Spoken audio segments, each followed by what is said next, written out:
Walang mangyayaring water crisis sa Metro Manila pero huwag mag-aksaya ng tubig.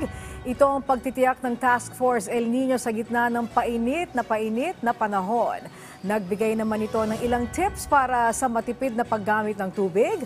Ang mga yan alamin sa sentro ng balita ni Kenneth Pasyente.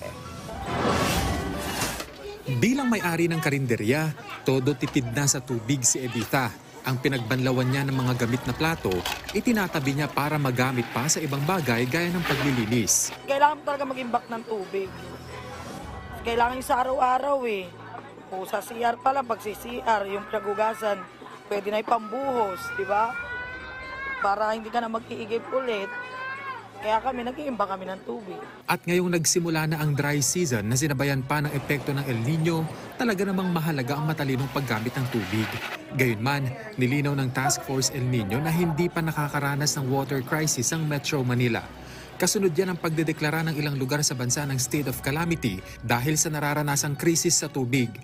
Ayon kay Task Force El Nino spokesperson Assistant Secretary Joey Villarama, nasa normal na level pa rin naman ang Angat Dam na pangunahing pinagkukunan ng tubig ng Kalakhang, Maynila. Malaking bagay din anya na may pag-uulan pa rin sa forecast ng Pag-asa sa mga susunod na buwan na malaki anya ang maitutulong para maiwasan ang kritikal na level ng dam.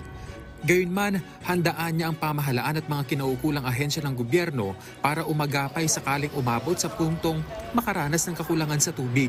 Diyan po papasok yung tulong mula sa NDRRMC sa Office of Civil Defense. Magpapadala po ng mga stationary or yung static tanks. Pero I know hindi po yun yung long-term solution. Pero yun po yung immediate solution, yung pagpapadala po ng tubig na nagrarasyon sa mga household. So tinitingnan po ng LGU at ng National Government kung paano po magkakaroon ng long-term solution in terms of how to supply the needs of the households, particular po dun sa water po. So inaaral pa po yan. Kasunod nito, hinimok ng task force ang publiko na makibahagi sa pagtitipid ng tubig kahit sa maliit na paraan.